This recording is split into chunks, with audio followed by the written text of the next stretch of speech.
नमस्कार, आप देख रहे हैं लाइव इंडिया हर पल। मैं हूं आपके साथ रेखा मिश्रा। बात करेंगे जयराम महतो की, जिन्होंने इशारों में हेमंत सोरेन को अपना साथ देने की बात कह दी है। अब ये सत्ता में साथ देने की नहीं है, बल्कि आंदोलन में साथ देने की है। दरअसल हेमंत सोरेन हर एक मंच से केंद्र के बकाए पैसे यानी झारखंड के बकाए पैसे की मांग केंद्र सरकार से वो करते रहे हैं और उस बकाए वेतन को लेकर के, यानी वो बकाए पैसे, इसे वेतन नहीं कहेंगे, बकाए पैसे को लेकर के वह केंद्र पर हमलावर भी होते रहे हैं। ऐसे में जयराम महतो ने एक बार उन्हें खुली चुनौती दी है, यानी कि इसे चुनौती नहीं कहेंगे, अपना समर्थन कहेंगे। जयराम ने उन्हें अपना समर्थन देते हुए कहा है कि अगर हेमंत सोरेन जो कहते हैं कि केंद्र के पास राज्य का बकाया पैसा है, सही में अगर है तो हम तैयार हैं उनके विधायकों के साथ धरने पर बैठने के लिए।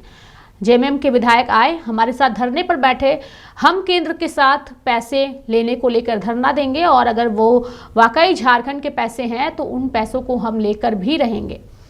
पूरी चर्चा विस्तार पूर्वक करेंगे, लेकिन सबसे पहले आप जयराम का ये भाषण सुनिए।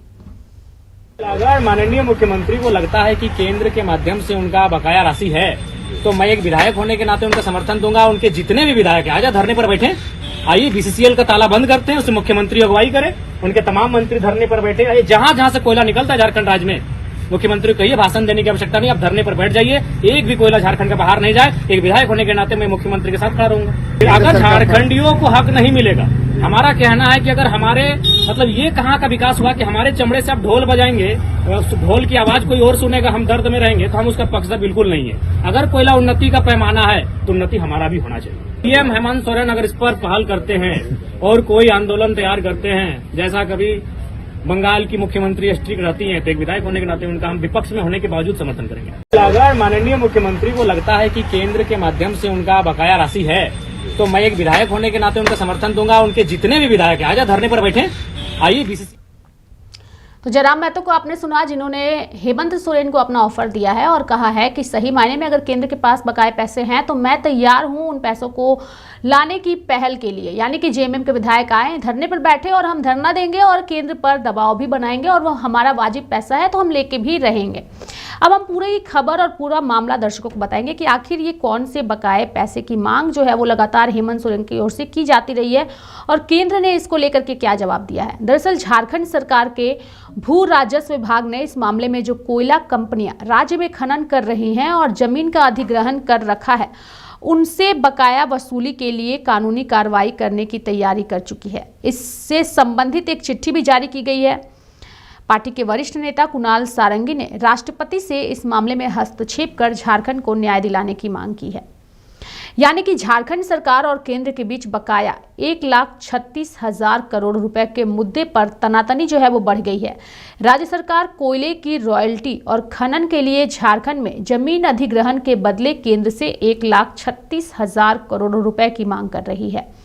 पूर्णिया के सांसद पप्पू यादव ने इस संबंध में जो है वो संसद में भी सवाल किया, तो वित्त राज्य मंत्री पंकज चौधरी ने ऐसी कोई भी राशि बकाया होने से इनकार कर दिया और उसके मायने भी उन्हें समझाएं, जिसके बाद से चर्चा काफ़ी ज़्यादा बढ़ गई थी। अब हम आपको बताएंगे कि आखिर विस्तार पूर्वक कि आखिर वित्त मंत्री ने अपने जवाब में क्या कहा था। वित्त राज्य मंत्री के जवाब के बाद झारखंड की राजनीति उस वक्त गर्म हो गई थी। सीएम हेमंत सोरेन ने अपनी प्रतिक्रिया देते हुए सोशल मीडिया प्लेटफॉर्म एक्स पर लिखा था कि झारखंड की मांग जायज है, राशि यहां के विकास के लिए बेहद जरूरी है। उन्होंने झारखंड के बीजेपी सांसदों से इस विषय पर अपनी आवाज बुलंद करने का आग्रह किया। यानी कि झारखंड मुक्ति मोर्चा के महासचिव सुप्रियो भट्टाचार्य ने भी प्रेस कॉन्फ्रेंस करके झारखंड की मांग को जायज ठहराया। झारखंड मुक्ति मोर्चा के आरोपों पर भाजपा ने भी पलटवार करते हुए कहा कि हेमंत सोरेन और उनकी पार्टी के नेता हवा में बातें करना बंद करें। झारखंड भाजपा के प्रवक्ता प्रतुल यादव ने कहा कि सबसे झारखंड की जनता को झामुमो को बकाया राशि का वर्षवार ब्यौरा जारी करना चाहिए। ये बताना चाहिए कि जिस समय शिबू सोरेन कोयला मंत्री थे, उस समय अगर कोयले की रॉयल्टी का कोई बकाया राशि बचा था तो उन्होंने कितना पैसा झारखंड को दिलवाया। प्रतुल यादव ने कहा कि बीजेपी झारखंडियों के हित के लिए जो भी उचित कदम होगा उठाने को तैयार है। केंद्र और राज्य की सहमति से जो भी सही बकाया राशि सामने आएगा उसका भुगतान करने के लिए झारखंड बीजेपी भी सकारात्मक कदम उठाएगी, लेकिन सरकार को फर्जी नैरेटिव और आंकड़ों की बाजीगिरी का खेल बंद करना चाहिए। हेमंत सरकार को सबसे पहले यह सार्वजनिक करना चाहिए कि यह जो 1,36,000 करोड़ का दावा कर रही है वह किस वर्ष में किस विभाग से संबंधित है। फिलहाल यह मामला इसलिए भी चर्चा में आ चुका है क्योंकि अब इसमें जयराम महतो की एंट्री हो चुकी है। अब जयराम महतो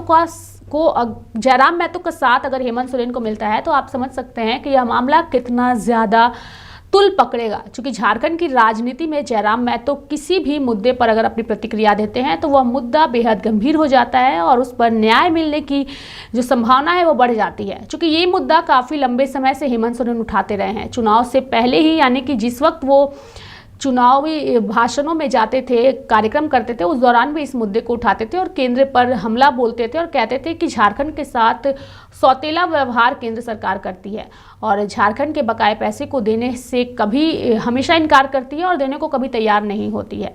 बजट को लेकर के भी उन्होंने हमला बोला। जब बजट पेश हुआ तो कहा कि झारखंड के साथ सौतेला व्यवहार हुआ, झारखंड के लिए बजट में कुछ नहीं है क्योंकि झारखंड में अभी विधानसभा के चुनाव नहीं है। कई सारी बातें उन्होंने कही है, लेकिन फिलहाल जयराम महतो ने जो है वो हेमंत सोरेन को ऑफर देते हुए अपना समर्थन देने का ऐलान किया है। अब देखने वाली बात होगी कि क्या हेमंत सोरेन जयराम महतो के इस ऑफर को स्वीकार करते हैं या नहीं, या फिर मंचों से ही सिर्फ केंद्र पर हमला बोलेंगे, या फिर उनके विधायक जयराम के साथ मिलकर धरने पर बैठेंगे और केंद्र सरकार पर दबाव बनाएंगे। ये देखने वाली बात होगी। मेरे साथ फिलहाल अभी के लिए इस खबर में इतना ही। आप देखते रहिए लाइव इंडिया हर पल। नमस्कार।